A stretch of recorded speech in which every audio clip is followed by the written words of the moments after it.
অত্যন্ত হাস্যকর একটা বিষয়। সম্প্রতি আমেরিকা ইরানকে উদ্দেশ্য করে কঠোর হুঁশিয়ারি দিয়েছে।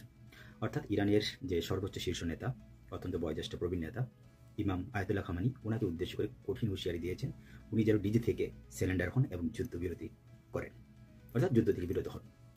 তো আমেরিকাকে উদ্দেশ্য করে একটা কথা বলবো, উনি হয়তো জানেন না যে এই ইমাম আয়াতুল্লাহ খামেনির শিরা উপশিরায়, ধমনীতে এবং ধারাবাহিকভাবে কার রক্ত প্রবাহিত হচ্ছে, উনি কার উত্তরসূরি, এটা হয়তো ওনার ধারণা নেই।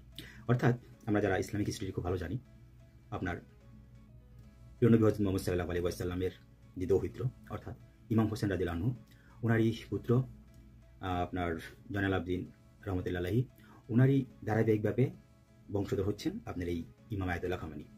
অতএব বুঝতে হবে যে ওনার এই দেহে, ওনার এই শিরা উপশিরায় কার রক্ত প্রবাহিত হচ্ছে, কোন পবিত্র রক্ত প্রবাহিত হচ্ছে এটা বুঝতে হবে।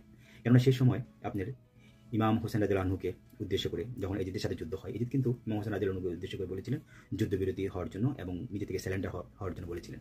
তখন ইমাম হোসেন রাদিয়াল্লাহু আনহু কিন্তু ওনার কথা শোনেননি, আর শোনার তো প্রশ্নই আসে না, এজিদের কোনো কথাই শোনেননি, কর্ণপাত করেননি। অতএব এই ইমাম আয়াতুল্লাহ খামেনি তো তারই সুযোগ্য উত্তরসূরি হিসাবে তারই রক্ত বহন করে আসতেছে, ওনার নাতির রক্ত বহন করে আসতেছে, এটা বুঝতে হবে। ইমাম হোসেন রাদিয়াল্লাহু আনহুর ধারাবাহিকভাবে পরবর্তীতে জয়নাল আবেদিন রহমতুল্লাহ আলাইহি ওনারই সুযোগ্য উত্তরসূরি হিসেবে রক্ত প্রবাহিত আসতেছে। সুতরাং উনি কোনো অন্যায়ের কাছে তো কখনই মাথা নত করবেন না, এতে কোনো প্রকার সন্দেহ নেই। উনি মৃত্যুবরণ করবেন, কিন্তু কোনো বিধর্মীর কাছে আত্মসমর্পণ করার কোনো ব্যক্তি নয় উনি। আর আমেরিকানিকে আসলে আমার খুব অবাক লাগতেছে, এটা একটা রীতিমতো দিন যাচ্ছে আর হিজড়া রাষ্ট্রে পরিণত হচ্ছে। আপনারা জানেন এর আগে যখন প্রথমে যখন ট্রাম্প ছিল, তখন কিন্তু আপনারা জানেন যে আপনার উত্তর কোরিয়ার যে কিম উনজুন, ওনার সাথে কিন্তু একটা সংঘর্ষ হয়েছিল, আপনারা জানেন। 위대한 우리 조국 조선민주주의인민공화국 만세! সেই সময় কিন্তু এই ট্রাম্পকে অতি তুচ্ছ তাচ্ছিল্য করে তখন উত্তর কোরিয়ার প্রেসিডেন্ট কিন্তু ডাইরেক্ট ওপেন চ্যালেঞ্জ হয়ে দিয়েছিল যে একেবারে আমেরিকা ধ্বংস করে দেবে বেশি বাড়াবাড়ি করলে। তখন কিন্তু ট্রাম্প কিছুই করতে পারেনি। তখন থেকেই আমি মনে করি যে আমেরিকার মৃত্যু ঘটেছে এবং ওটা শেষ সোজা কথা দেউলিয়া হয়ে গেছে, হিজড়া রাষ্ট্রে পরিণত হয়েছে। পরবর্তীতে বাইডেন আসলো। বাইডেন আসার সময় কি হয়েছে আপনারা জানেন, ইরানের যে সাবেক প্রেসিডেন্ট পররাষ্ট্রমন্ত্রী অর্থাৎ ইব্রাহিম রাইসি, ওনার নেতৃত্বে স্মরণকালে একটা যে হামলা হয়েছিল আপনি ইসরায়েলিদের উপর, যেটা ওদের আজীবন মনে থাকবে। আচ্ছা, তারপরে কি একটু সম্প্রতি এখন যাকে আবার নির্বাচন করেছেন ইমাম আয়াতুল্লাহ খামেনি, উনি আরও ডেঞ্জারাস, ঠিক আছে। অর্থাৎ আপনার যে সেনাপ্রধান, একটা অবসর সেনাপ্রধানকে নিযুক্তি দিয়েছেন উনি। তো এই ব্যক্তিটাকে দিছে ওনার হামলা যেটা হয়েছে আর কি ওনার পক্ষ থেকে বর্তমান নেতৃত্বে, আপনারা যেটা জানেন যে ইসরায়েলিদের স্মরণকালের সর্বশ্রেষ্ঠ এবং সর্বভয়ঙ্কর হামলা বর্তমানে হয়েছে। আমেরিকা, ইসরায়েল এগুলোর তোয়াক্কা করার সময় ইরানের নাই। যেই পরিমাণ গোলাবারুদ, যেই পরিমাণ পারমাণবিক অস্ত্র তাদের মজুদ রয়েছে। আর সবচেয়ে বড় কথা, বিশ্বের যত শক্তিশালী যতগুলো দেশগুলো রয়েছে, তার মধ্যে চীন, রাশিয়া, তারপর আপনার উত্তর কোরিয়া, এগুলো সবই তার সাথে সম্পৃক্ত রয়েছে, একাত্মতা ঘোষণা করেছে, সকল প্রকার সাপোর্ট দিয়ে যাচ্ছে, পাকিস্তান সাপোর্ট দিয়ে যাচ্ছে। আলহামদুলিল্লাহ, অত্যন্ত সুসংবাদ যে সৌদি আরব পিছিয়ে ছিল, সেই সৌদি আরব পর্যন্ত এখন সম্প্রতি সাপোর্ট দিয়ে যাচ্ছে। সম্প্রতি এই স্মরণকালের শ্রেষ্ঠ হামলা দেখার পরে বুঝতে পারছি ইরান কতটা শক্তিশালী, যে প্রত্যেকটা মুসলিম রাষ্ট্রগুলোর উচিত এই মুহূর্তে ঐক্যবদ্ধ হওয়া, একটা প্ল্যাটফর্মে আসা, এবং তারা সেটাতেই সক্ষম হয়েছে। ইরান তাদের সকলকে কি একটা প্ল্যাটফর্মে আনতে সমর্থন হয়েছে। এর আগে দেখা গেছে কি সবাই সৌজন্যমূলক বক্তৃতাগুলো বিবৃতি রাখেন, যেমন আপনার তুর্কির সুলতান এরদোগান, তারপর আপনার পাকিস্তানের আপনার যে বাদশাহ উনি, ঠিক আছে, এগুলো কি সৌজন্যমূলক বার্তা দিয়ে যেতেন, জাস্ট খালি আফসোস করতেন হারে ফিলিস্তিনের প্রতি হ্যান তেন একদম, কিন্তু সক্রিয়ভাবে কি ভূমিকা পালন করেনি।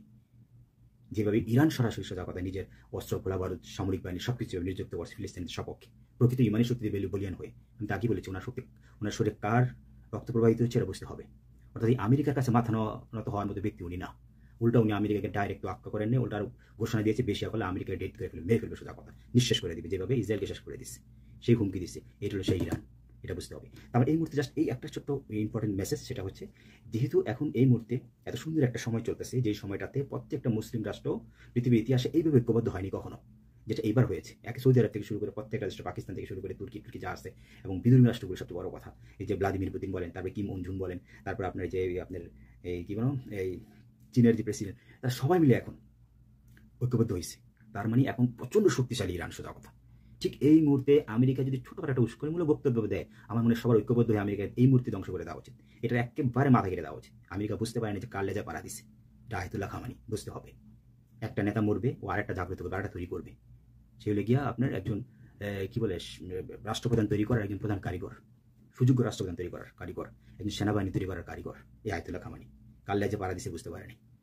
আমরা দোয়া করি ওনার জীবদ্দশায় যেন আমেরিকাকে একটা উচিত শিক্ষা দেয় এবং আমেরিকাকে ধ্বংস করে দেয়। আমেরিকা আজকে দীর্ঘ বছর ধরে পুরো বিশ্বটাকে তাদের দাসত্বে পরিণত করেছে। কিসের কারণে? শুধুমাত্র ডলারের কারেন্সির জন্য। এটাও তাদের মূল শক্তি। সারা পৃথিবীটাকে ডলারের মাধ্যমে ও নিজের আয়ত্তে রেখে দাসত্বে পরিণত করেছে।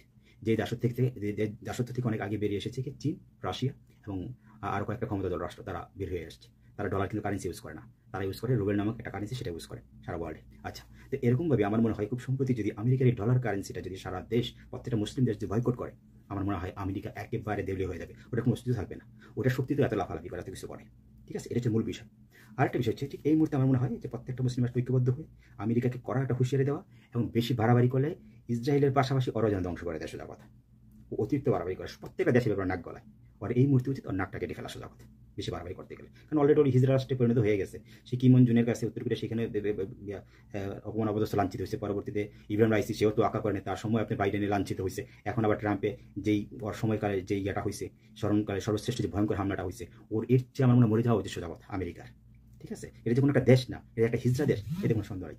তবে হ্যাঁ, এটার ভিতরে একটা বিষয়, এটা গেম চলতে পারে। সেটা হচ্ছে তো আমেরিকা চাচ্ছে বা এই মুহূর্তে আর কোনো গোলাবারুদ অস্ত্রবাদ এগুলো ব্যবহার করবে না। এটা ওর কি নোংরা চিন্তা হতে পারে। ঠিক আছে, অর্থাৎ টার্গেট চাচ্ছে যে ইরানের সাথে যুদ্ধ করে ওর যে মজুদ যে অস্ত্র যে যতগুলো রয়েছে, পারমাণবিক অস্ত্র গোলাবারুদ যেগুলো রয়েছে, এগুলো যেন নিঃশেষ হয়ে যায়। তারপরে হয়তো আমেরিকা কোনো একটা অ্যাটাক নেওয়ার সম্ভাবনা রয়েছে, সম্ভাবনা। আবার দেখা গেছে ভারতকে দিয়ে উস্কানি দিয়ে পাকিস্তানের মধ্যে যেহেতু আপনি নিউক্লিয়ার যে পারমাণবিক যে বোমাগুলো রয়েছে খুব শক্তিশালী, এটা নিয়েও আমেরিকা খুব আতঙ্কে আছে। অর্থাৎ আমেরিকা এখন তো পাকিস্তান, তারপরে এখানে আপনার ইরান, এই দুটার প্রতি বেশি আতঙ্ক তাদের, এগুলো খুব বেশি মজুদ। তো এখানে চেষ্টা করে ভারতকে দিয়ে চেষ্টা করবে পাকিস্তানের সাথে একটা গোলযোগ বাজিয়ে পাকিস্তানকে কীভাবে ধ্বংস করা যায়, ওর নিউক্লিয়ার যে শক্তিগুলো আছে সেগুলো কীভাবে দমন করা যায়, আগে ওগুলো চেষ্টা করবে। আর এখানে ইরান যদি চেষ্টা করে যুদ্ধ করতে থাকে, তাহলে ইরানের যে শক্তিগুলো আছে এটা আস্তে আস্তে অপচয় হতে থাকবে। তারপরে আমেরিকা একটা পদক্ষেপ নেবে যখন এটা দুর্বল হবে। ঠিক আছে, এটা কাপুরুষদের কাজ, মানে সবল থাকতে যুদ্ধ করার ক্ষমতা নাই। যখন মানুষ কাপুরুষ দুর্বল হয়ে যাবে, আস্তে আস্তে দুর্বল হয়ে যাবে, তখন তারা এই অ্যাটাক করবে। এটা কারা করে? যারা অত্যন্ত কাপুরুষ তারা করে, সুযোগ সন্ধানী যারা, তারা। তার মানে এটা কোনো দেশই না, এক কথায় আমেরিকা একটা হিজরা দেশ, সোজা কথা।